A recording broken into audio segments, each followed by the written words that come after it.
Ya oke, sahabat CK semuanya, kali ini saya akan sedang mereview sebuah kolam yang menghasilkan penghasilan kurang lebih sekitar 100 juta lebih ya.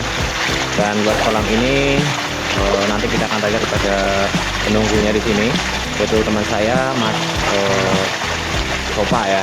Nanti kita akan temui dan dia sedang memberi makan ikan di tengah kolam sana. Dan buat sahabat semuanya yang baru bergabung dengan CK TV, sebelum melihat full video ini silahkan untuk di subscribe dulu ya sahabat semuanya ya. Kita langsung aja ketemu dengan sahabat kita, teman saya ada Mas Jauhari Sofa yang siang hari ini sedang memberi makan ikan. Halo bro. Wih, selamat siang. Kita mau bincang-bincang dengan tentang kolam ini, bagaimana, ada waktu apa enggak? bisa Ya, oke, langsung saja kita. tapi sambil nyambi ya. Nyambi apa? Nyambi makan ikan? Ya. Oke, siap. Oke, langsung saja sahabat semuanya yang pengen mengetahui informasi tentang perikanan. Hari ini kita akan ngobrol dengan Mas Sofa ya, yang hari ini. Yang baru bergabung dengan CK TV, silahkan di subscribe dulu dan dilihat full videonya, jangan sampai ketinggalan informasi terbaru dari CK TV ya. Ini buat teman-teman CK TV, ini ada Mas Sofa, teman saya yang sedang memberi makan ikan siang hari ini. Bro, ini luas kolamnya berapa meter bro ini? Kalau luas kolam sekitar 8.500 meter persegi. 5.000, berarti ada sekitar seperempat hektar nggak kira-kira? Ya, 1 hektar kurang sedikit lah. Kurang dikit ya. Nah, ini masa pembenihan sampai panen kira-kira berapa bulan? Perkiraan dari pembenihan sampai usia panen sekitar 3,5 bulan. 3,5 bulan ya. Sekitar 3,5 bulan. Nah, ini luas kolam begini diisi berapa ribu ekor nih? Ini kalau segini nih sebenarnya kalau normalnya ini 80 sekian ribu. Cuma ini kemarin tahap uji coba jadi diisi 90.000. Coba berani nggak tebar agak padat. Gitu ya. Ini bisa ikannya nila semua ini ya? Ya, nila semua. Ada ikan masnya sedikit, paling hanya 1.000 ekor, hanya untuk pencuci dasar kolam. Terus ini benihnya ada yang ngetok apa pembibitan sendiri? Ini kalau benih udah ada yang nyetok dari bosnya langsung. Oh, ada yang ngetok gitu ya. Berarti enggak pembenihan sendiri dulu ya? Kalau untuk pembenihan sendiri enggak, nanti waktunya kalah kita. Gitu. Mas Sofa, saya pengen tahu ini kendala-kendala apa yang Anda hadapi ketika beternak ikan ini, apa ada kendala yang sangat dari yang ringan apa yang berat, itu kendalanya apa saja? Mungkin kalau kendala ini ya pertama di air ya. Air ini memang harus sirkulasi yang pertama. Nah, kemudian yang kedua, kalau air ini kan kondisinya kalau dia terlalu dalam nanti terlalu dingin suhunya, itu juga nggak bagus buat ikan. Terlalu cetek, kalau suhunya terlalu panas juga nggak bagus. Jadi memang harus bisa ini. Mungkin ketika musim dingin atau hujan ya kita kurangi aja kedalaman air. Jadi kalau di musimnya agak panas ya kita tambah tinggi aja kedalaman airnya. Gitu ya. Ini untuk masa-masa pemberian makan ini dari umur 0 sampai berapa bulan, ini sampai 3,5 bulan ya saya panen ya? Iya. Ini kalau masih kecil-kecil itu pemberian makannya bagaimana? Apakah harus tiap hari dari siang sampai malam, apa cuma berkala seperti itu? Mungkin kalau masih anakan ya, masih dari bibit masuk ke kolam pembesaran ini kan ukurannya masih mungkin sebesar apa ya, padi, itulah biji padi itu. Nah, itu pemberian pakan itu sehari bisa 5-6 kali. Nah, 5-6 kali untuk siang, tapi malam harus dikasih juga. Jadi bisa 7-8 kali pemberian pakan. Tapi nanti kalau udah umur 1 bulan itu udah apa, untuk yang malam itu sudah berhenti. Mungkin pemberian pakan itu mulai dari jam 7 sampai jam 5 itu harus sudah berhenti makan. Itu ukurannya juga udah pakai yang 2 mili ukuran pakannya. ya, ukuran pakannya pakai yang 2 mili. Nah kemudian nanti kalau udah umur itu paling 2 mili itu hanya 1 minggu, setelah itu baru yang 3 mili, ukuran 3 mili sampai panen. Ya.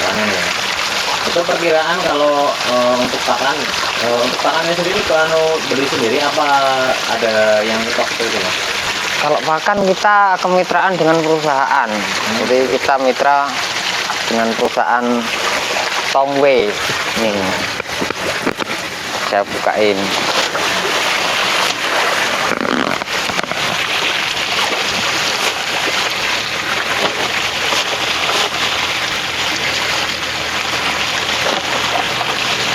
Oh, ini dari perusahaan dari perusahaannya ya. perusahaan Tongwei Indonesia. Nah, gini dari mulai kecil sampai besar itu untuk jatah pakan ini berapa ya ngomong-ngomong? Kalau lebaran 80.000 ekor itu perkiraan pakannya sekitar kurang lebih sekitar 18 ton. Itu dari 0 sampai panen. Ya, 0 sampai panen itu sekitar 18 ton kalau di umur sampai 3 bulan setengah. Tapi kalau dia nanti misalkan umur 3 bulan setengah belum bisa panen, ya otomatis kita nambah pakan ya paling enggak ya hampir 1 ton kalau misalkan 4 sampai 5 hari. Tapi ini semua pakan di stok ya, berarti kita nggak ini ya, nggak beli Iya. sendiri begitu ya.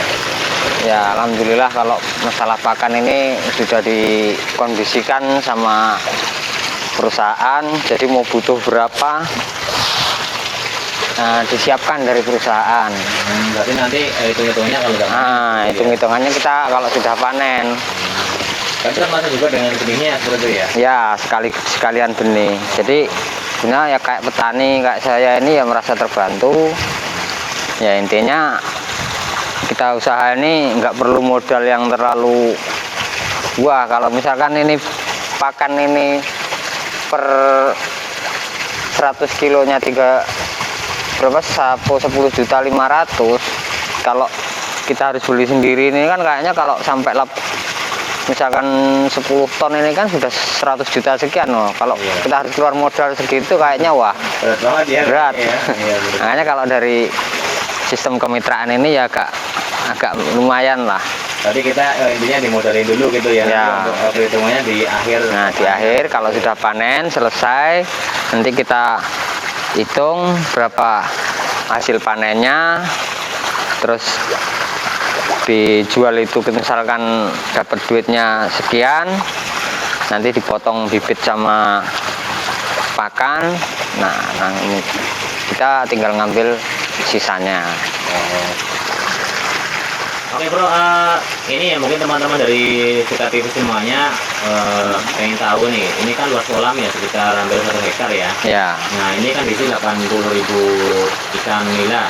Ya. Nah ini proses hasilnya untuk panen itu kira-kira berapa ton gitu? Ini kalau ini bicara kira-kira ya. Ya perkiraan saja seperti itu, karena Ini. kita nggak mungkin tahu kalau hasil yang pastinya seperti itu ya. Jadi kalau kita bicara kira-kira ini perkiraan dari 80.000 ekor ini nanti umur 3 bulan setengah itu perkiraan sekitar di angka 14 sampai 15 ton. Jadi kalau normalnya ya. ya kalau normalnya, kalau misalkan pakan habis sampai dengan 17 atau 18 ton. Nah, jadi nanti perkiraan hasil itu ya sekitaran per 3 bulan setengah itu keuntungan bersih bisa di angka kisaran 20 sampai 30 juta. Berarti itu sudah dipotong sama pakan terus juga bibit ya. Pakan sudah potong, bibit termasuk Ya yang lain-lain termasuk yang nunggu atau ini udah dipotong Perkiraan bersih sekitar 20 sampai 30. 20 sampai 30 ya. Ini berarti cuma umur panennya 3 bulan setengah. Ya, 3 bulan setengah. Jadi kalau dia lebih dari itu mungkin terlalu besar, di pasarannya juga susah jualnya. Ini Karena untuk pasarannya untuk lokal atau luar Lampung ini? Ini yang full ini lokal, tapi nanti ada juga yang ini kalau memang panennya ini terlalu banyak, kuotanya mencukupi bisa ke luar Lampung. Gitu ya. Nah terus ini untuk hasilnya itu kan perkiraan untuk laba bersihnya sekitar 20 sampai 30 juta. Nah nanti kalau semuanya lebih dari itu pasti hasilnya akan lebih gede ya. Ya, kalau hasil apa nanti kuotanya misalkan 80.000 itu tingkat kematiannya sedikit, kemudian tidak ada kendala dalam pemeliharaan, kemudian predator juga kurang, itu maka hasilnya akan lebih maksimal. Jadi bisa lebih dari hitungan itu ya, maka hasilnya pun juga Berarti ya. akan lebih. Nah, ini kan ngomong-ngomong pertanian ya, Mas. Ini kan pertanian dalam perikanan nih ya. Ya. Perikanan. Tapi nah kalau dalam pertanian itu kan pasti ada apa ya namanya hama ya. Kalau di sawah itu namanya gulma. Kalau Ya. di ini kan ada hamanya ya. Nah hamanya itu apa aja Mas untuk adalah hama di perikanan seperti ini? Kalau di ikan nila ini biasanya hama itu yang sering itu ya paling ikan gabus, pasti itu Kak, predator utama itu ikan gabus. Terus kemudian ada ular kadut itu bisa. Ular itu ya. Ya, ular kadut itu sama mungkin burung lah, burung-burung malam pemangsa ikan itu kan ada. Kemudian raja udang itu juga termasuk hama juga. Cuman kalau burung itu kan nggak seberapa. Mungkin yang paling horor ini predatornya ya gabus itulah. Oh, ikan gabus itu ya. Ya. Nah untuk mengatasinya gimana Mas untuk ikan gabus itu dan juga burung-burung ini? Ya kalau ikan gabus itu agak susah itu. Agak susah itu, mungkin ya hanya kita nggak bisa mengendalian, teman. Kalau pengendalian itu mungkin sebelum apa kita masukkan bibit itu udah rekondisi kolamnya. Mungkin ada apa pemberian pestisida atau pembunuh lah, intinya membunuh itu dari yang hidup sampai telur-telurnya itu harus dihabiskan. Nah, jadi nanti kalau ketika air masuk kita kasih saringan biar kalaupun ada bibit yang masih kecil nggak tumbuh di situ, nggak masuk ke area kolam.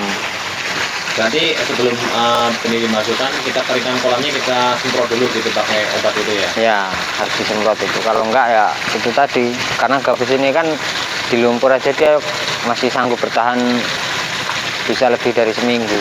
Iya. Terus suka dukanya apa Mas apa untuk menjadi petani perikanan seperti ini? Ya kalau sukanya ya pasti pas panen dapat hasil itu pasti suka. Kalau dukanya itu jarang pulang. Jarang pulang ya, berarti Nggak kalau ketemu keluarga. ngomong-ngomong ada berapa bulan untuk proses ditunggu seperti ini? Ya kalau untuk full di area kolam ini ya mungkin dari umur 2 bulan sampai panen. 2 bulan sampai panen ya. Ya. Tunggu siang malam gitu.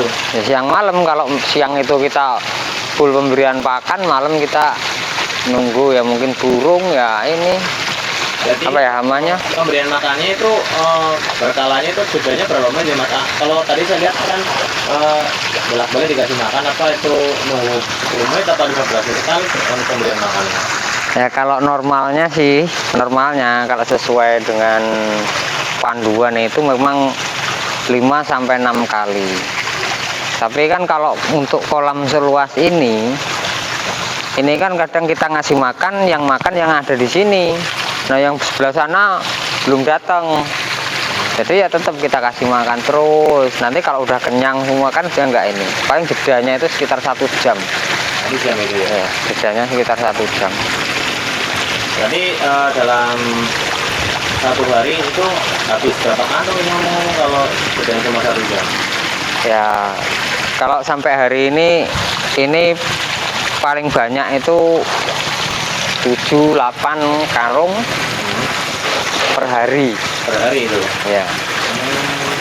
Nah ini kan Kalau cuacanya panas, tapi iya, kalau iya. cuacanya Kalau mendung, nah ini paling ya habisnya cuma 3. 3 kantong gitu. Ya, kan kalau cuacanya mendung atau hujan dia nafsu makannya kurang. Tapi bikin stres nggak itu kalau cuaca hujan? Nah, kalau stres enggak, ya mungkin itu tadi dari awal itu kita kurangi ketinggian atau kedalaman air. Jadi biar air ini suhunya hangat, nggak terlalu dingin. Dia kalau dingin bisa rentan terhadap penyakit, terutama jamur. Jamur ya. Oh, jamur juga masuk dalam hama di untuk Ya. seperti ini ya? Ya dia masuk ke penyakit. Penyakit ya. Kirain jamur cuma ada di tanaman padi, ternyata juga untuk perikanan Ada. ada jamurnya juga seperti itu. Nah, ini untuk apa? Pandangan ke depannya bagaimana? Apakah akan untuk peternak ikan yang lain atau cuma hanya untuk villa saja gitu? Mungkin kita kalau untuk ke depan ya mungkin tetap nila, cuma paling ada ini Tambahan kuota ya? tambahan kuota atau kita nambah ikan mas lah mungkin biar untuk rekondisi dasar kolam. Berarti itu antara nila dan ikan emas itu nggak menjadi ancaman ya buat untuk Tidak, dia nggak jadi ancaman. Jadi si ikan mas ini nanti kan dia bisa makan sisa-sisa makanan ataupun mungkin kotoran-kotoran ikan nila. Jadi minimal nanti ketika musimnya panas ini tidak menjadi amonia atau racun buat ikan itu sendiri dalam kolam.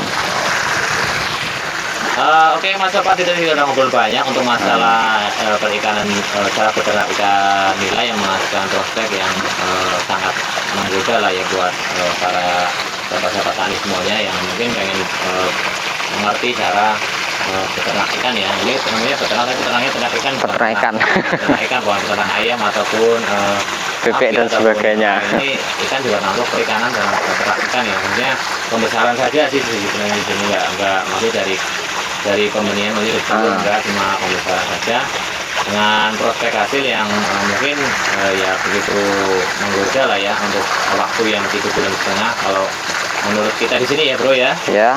Kalau yang buat yang udah penghasilan besar mungkin segitu nggak ada apa-apa, nanti buat kita semua yang di desa seperti ini mungkin penghasilan segitu ya cukup menggiurkan lah ya buat kita semuanya. Nah ini terakhir ya bro, pesan-kesan buat sahabat-sahabat semuanya yang pengen mengikuti jejak langkah untuk berikan seperti ini untuk perikanan, untuk perikanan itu kesan-kesannya bagaimana buat sahabat-sahabat semuanya? Mungkin apakah kita rekomendasikan, apakah bagaimana seperti itu? Apa ya untuk pesan-pesan ini ya? Mungkin ini ya untuk teman-teman semua yang masih muda-muda, yang masih lincah berkarya. Ya, mari kita berwirausaha. Ya, sekecil apapun hasilnya, kalau kita berwirausaha sendiri, kitalah bosnya. Betul. Jadi bukan kita kerja ikut orang terus, tapi coba kita berusaha, berwirausaha. Ya, untuk hasil, ya tergantung kita. Mau kita pengen hasilnya lebih besar, ya modalnya harus besar. Ya. Kalau untuk permodalan, insya Allah, selama kemampuan kita kuat, kita punya keahlian, modal akan mencari sendiri. Modal itu akan datang sendiri, nggak perlu dicari. Oke. Nah, ini loh sahabat-sahabat perikanan teman-teman yang di perikanan semuanya mungkin yang melihat video kita, mungkin salam buat mereka dari sampean ini gimana? Buat sahabat sama yang bergelut di perikanan seperti ini. Apakah harus kita lanjutkan untuk terus dalam bidang perikanan ini? Apakah kita mau cukup sampai di sini karena mungkin nggak ada dukungan dari pihak-pihak yang berwenang, apa bagaimana? Mungkin kalau pesan apa ya? Ya, ini kan terutama mungkin buat para yang bergelut di bidang perikanan kan banyak. Ada Ya, ya, ini ya. kan ikan patin, ikan yang lainnya pokoknya banyak. Nah ini apa ya? Dan pesannya bagaimana buat teman-teman semuanya yang Ya. berkarya di perikanan? Mungkin pesannya ya, ayo tetap semangat, kita tetap bergelut dengan di dunia ikan, ya tanpa apa ya, tanpa kita, kalau kita nggak bertahan di dunia ini untuk memelihara ikan, otomatis nanti kebutuhan gizi untuk masyarakat itu juga akan menurun. Seperti apapun itu bentuknya, kita nikmati karena semuanya butuh proses. Kita nggak dapat hasil, kita dapat ilmunya. Nah, dengan ilmu itu kedepannya kita akan mendapat hasil yang lebih baik. Intinya seperti itu, tetap semangat. Nah, dan semoga nanti dari pemerintah juga ada Perhatian gitu ya. perhatian lah. Modal gitu kan ya. Nah, mungkin modal atau sarana dan prasarana alat untuk perikanan ini ada bantuan, atau pokoknya intinya ya ada perhatian lah, mendukung perikanan semua. ya. Gitu ya. Nah, kita udah ngobrol banyak. Ini mudah-mudahan nanti untuk hasilnya bisa sesuai apa yang diharapkan ya. Terima Amin. kasih sudah menyempatkan waktu di sela-sela kesibukannya memberi makan ikan. Tadi saya nyolong-nyolong waktu ke sini pengen tahu untuk apa ya, rahasia dan juga aktivitas apa yang dilakukan juga untuk dari awal sampai akhir. Terima kasih untuk Mas Sofa. Ya. Semuanya buat teman-teman CKTV semuanya ya. Jangan lupa ini yang pengen main silakan saja main di kolam ini. Obor Damar ini tempatnya ya, di Lampung Timur. Silakan saja bisa main di situ, bisa ngobrol langsung dengan Mas Sofa. Tiap hari dia PMB sampai panen. Tapi kalau masih kecil dia akan pulang ke rumah. Kalau nggak cukup. Ya, terima kasih. Salam Cindung. Terima kasih untuk Mas Sofa, sampai jumpa. Yang semangat. Oke, buat teman-teman CKTV semuanya, silakan di subscribe dulu. Jangan lupa. Semoga informasi ini bisa membuat tambah informasi buat teman-teman semuanya. Sampai jumpa di video berikutnya. Salam CKTV.